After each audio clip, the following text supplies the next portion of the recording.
Thanksgiving Day, November 27th, 1997. Around 9:30 in the morning, Tijuana. A red Ford Explorer rolled through the Las Palmas neighborhood with journalist Jesús Blancornelas in the passenger seat and his driver bodyguard, Luis Valero, behind the wheel. Then the shadows opened up. 10 gunmen stepped out and turned the street into a firing line. By the time it was over, the SUV had been torn apart by roughly 180 rounds. Valero took 38 bullets. He died doing exactly what he was there to do, throwing himself between the gunfire and his boss.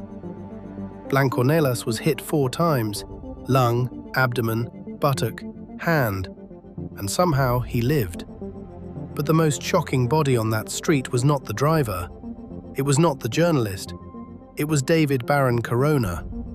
The man who organized the ambush did not die in a shootout with police. He was not hunted down by a rival cartel. He was killed by his own side. One round struck the pavement at the wrong angle, ricocheted upward, and hit him above the eye. And that is what made Barron more than just another cartel gunman. He was one of the first men to help turn American street gang members into a disciplined kill force for a Mexican cartel. To understand why that death mattered, you have to go back nearly 20 years to when Barron was just a kid in Logan Heights, willing to kill over something almost meaningless. 1979, Logan Heights, San Diego, 30th Street. Barron Corona was 16 years old, born in Tijuana, raised in the barrio. His street name was Popeye. He was not some future kingpin yet, not some polished cartel operator, just a teenager already wired to answer disrespect with violence. One day, he walked outside and saw a man sitting on his car. For most people, that would have meant an argument, a threat, maybe a fistfight. For Barron, it meant a trigger pull. One shot, one body, one murder case. That was the beginning. The court sent him to prison, and on paper, that looked like justice. The system had identified a violent kid, removed him from the street, and handed down punishment. But that reading misses what prison often becomes for men like Barron. It does not always break them. It sorts them, tests them, introduces them to men who think in terms of rank, loyalty, debt, and force. That is the real point here. Not that Barron was dangerous from the start. Plenty of violent kids never become anything larger than their first bad decision. Barron was different because he answered even a small insult with total violence. And prison gave that kind of personality exactly what it could use most: structure, connections, and a deeper education in power.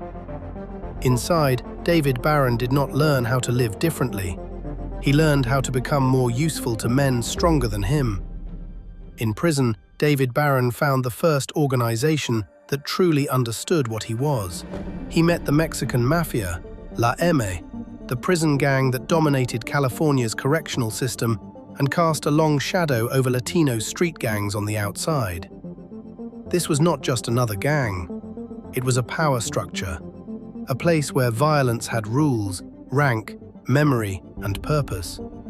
And they saw something in Barron right away: rage, loyalty, a willingness to kill over respect and never apologize for it. That mattered. By the mid-1980s, Barron was back out on the street. Free, technically, but not changed. He had not been corrected. He had been connected. Prison had given him more than a record. It had given him access, reputation, and a new way to think about power. Not as random street chaos, but as a chain of command. Then came 1987. Weapons charges sent him back inside, this time to an Arizona prison. And that second stretch turned out to be even more important than the first, because in Arizona, Barron ran into a connection tied to the Tijuana Cartel. That was the pivot. Up to that point, he was still just a street killer with prison credentials. Dangerous, yes, but local, limited. After that meeting, he became something more valuable, a man who could move between worlds. American by background, Spanish-speaking, fluent in the codes of the barrio, but increasingly useful to men building power on the Mexican side of the border. And right as Barron was coming out, a war was taking shape across that border that needed exactly that kind of man. By the time David Barron came out, the old Guadalajara empire had already fractured. And from that fracture, the Arellano Felix brothers took control of the Tijuana Plaza, the most valuable corridor on the border, a straight shot into San Diego and one of the richest drug routes in North America. But money alone did not make Tijuana secure. War did the opposite. Sinaloa was rising. El Chapo Guzman wanted the same ground, the same routes, the same power. And that meant the Arellanos needed more than gunmen. They needed a very specific kind of soldier, men who could cross the border without drawing attention, men who understood American gang culture, men comfortable with violence but disciplined enough to take orders. Barron fit that profile almost perfectly. So they brought him into Mexico, not to hide him, to shape him. Outside Tijuana, on cartel-controlled ranches, Barron was trained by men who treated violence like a profession. Corrupt Mexican police officers were part of it, so were military-style weapons and tactics, AK-47s, grenades, structured drills. The kind of instruction built for ambushes, protection details, and war on the move. And Barron learned fast. That is what mattered. The cartel did not just see a thug with a prison record. They saw rare material, an American street killer who spoke Spanish, understood both sides of the line, and could be sharpened into something more dangerous than a neighborhood shooter. He started as a bodyguard, staying close, watching for threats, protecting the brothers. Then he became the kind of man they wanted nearby whenever things started to go bad. And then Puerto Vallarta came. The night Barron stopped being security and became a legend inside the Arellano Felix organization. November 8th, 1992. Christine Disco, Puerto Vallarta. Benjamin Arellano Felix was turning 40, and the place looked exactly the way a cartel birthday party should look when money feels endless. Crystal chandeliers, marble floors, well-dressed guests, champagne moving from table to table, music loud enough to swallow conversation, a room built for power to admire itself. David Barron was there as part of security, watching, listening, staying close. And then he saw it. Men coming through the doors who moved wrong. Not drunk enough, not loose enough, eyes scanning the room instead of joining it. Then came the uniforms. Federal police, or at least that was the costume. About 40 gunmen pushing inside, shouting commands like it was a raid. It was not a raid. It was an execution. This was cartel revenge in its rawest form.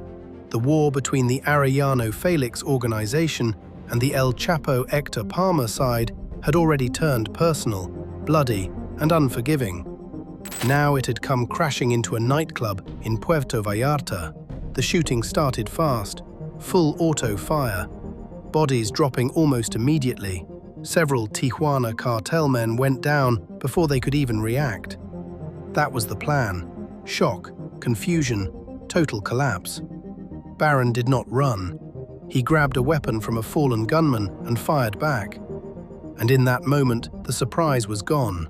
That is the part that mattered. Not just that he was brave. A lot of violent men look brave for 3 seconds. Barron did something more important under pressure. He changed the shape of the room. In the chaos, he found Ramon and Benjamin Arellano Felix exposed and frozen in the kill zone.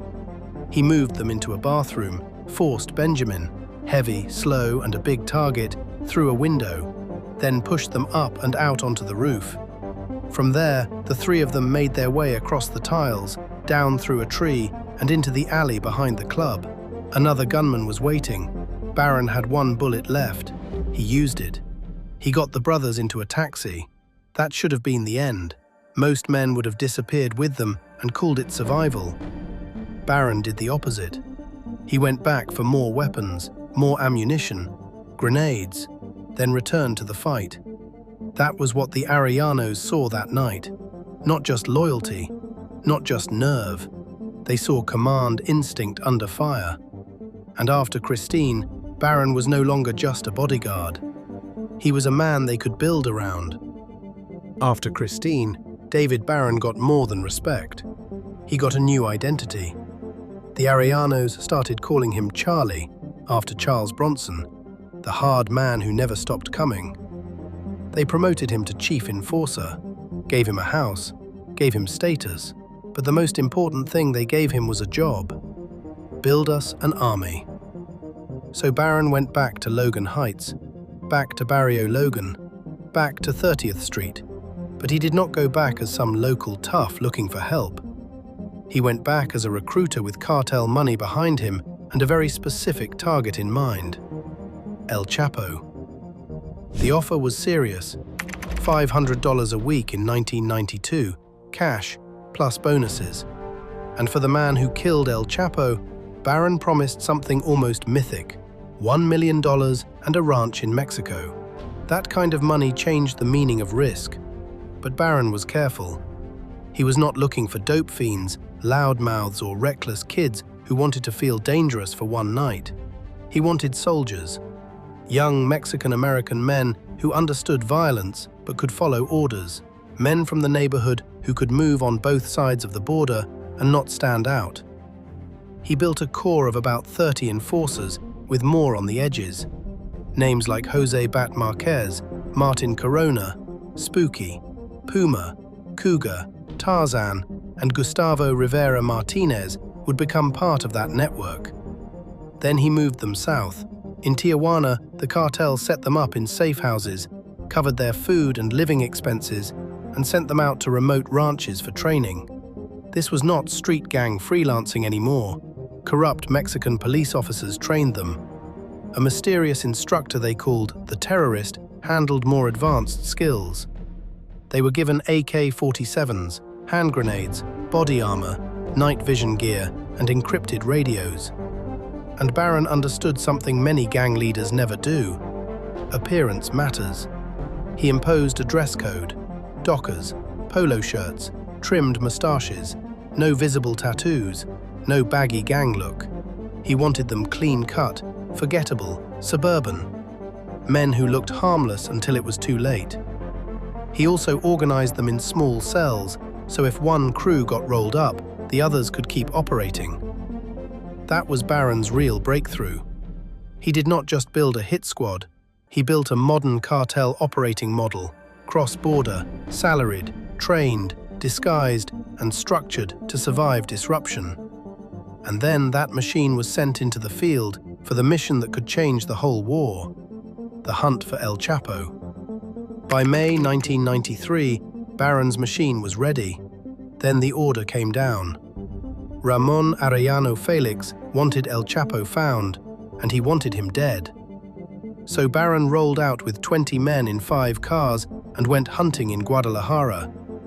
For days, they tracked rumors, vehicles, movement patterns, hotels, restaurants, streets. Then on May 24, 1993, at Guadalajara International Airport, they got what they thought was their chance. The target, they believed, would be arriving in a certain kind of car. A lookout spotted a vehicle that seemed to fit. Then another car appeared, the one Barron's team believed matched the intel. That was enough. Barron gave the order and the shooting started. AK-47 fire ripped across a public airport in broad daylight. The car was shredded. Glass burst outward. Metal tore open. Bullets sprayed past the vehicle and into the surrounding area. Civilians were hit in the chaos. It was fast, loud, and final, the kind of overkill meant to leave no doubt. Except they had not killed El Chapo.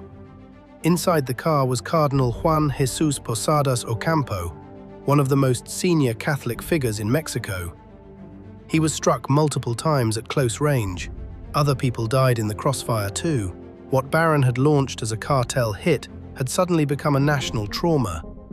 The government called it mistaken identity. Wrong car, wrong man. a catastrophic error in the middle of a cartel war. The church was never fully convinced. Posadas had spoken publicly about corruption, cartel influence, and the rot connecting organized crime to political power.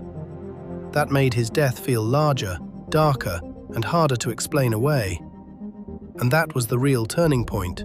Barron's model of violence had now broken out of the underworld and slammed directly into politics, religion, and US-Mexico relations.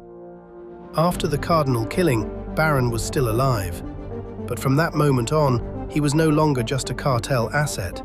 He had become an international liability. The United States reacted hard after the cardinal killing. A huge bounty went up, and suddenly this was no longer just a Mexican cartel matter.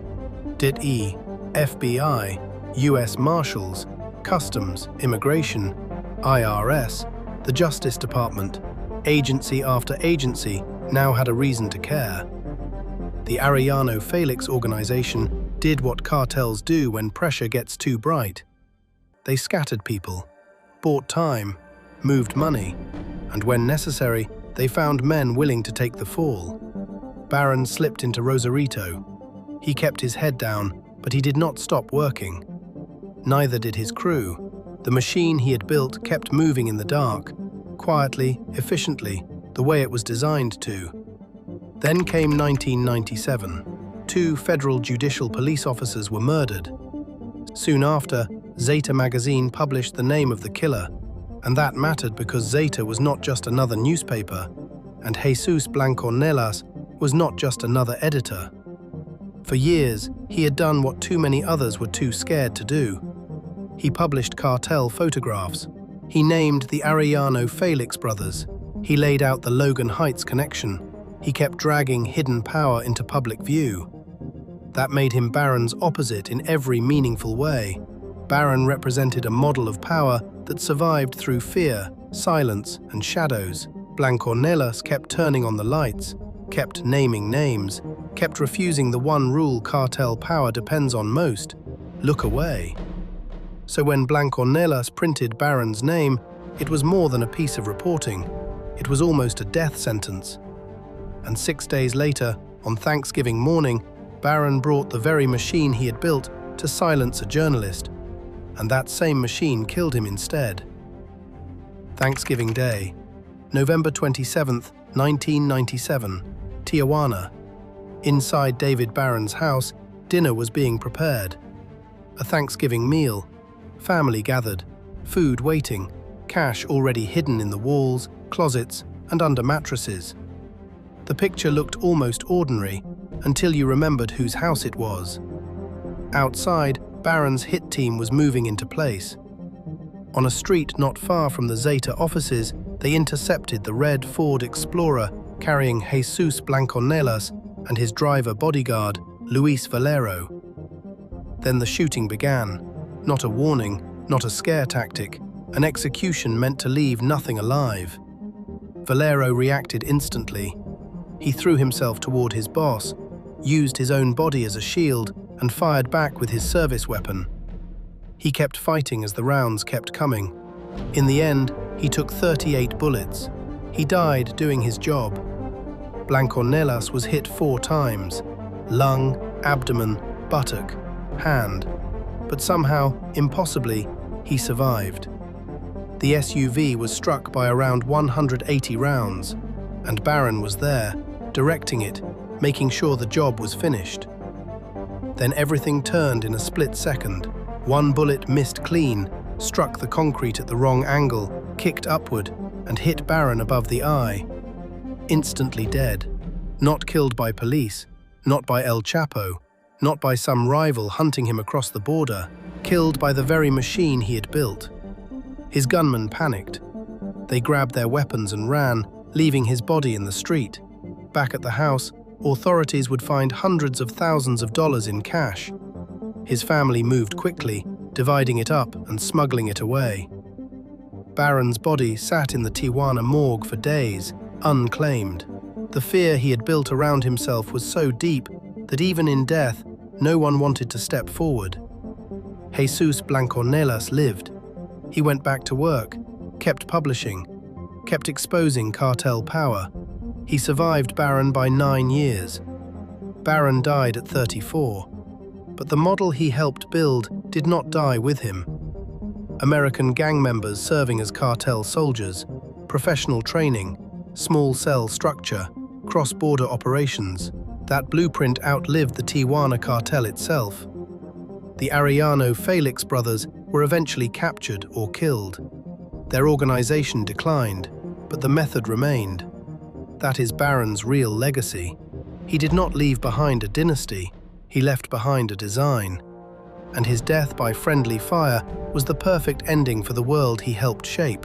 A world where violence never stays under control for long, and sooner or later, it circles back for the man giving the orders. David Barron Corona lived long enough to become a legend in the cartel world. But what made him important was not that he survived 40 of El Chapo's assassins. It was that he helped create a cross-border model of drug war violence that outlived him long after he died in the street from his own side's bullet.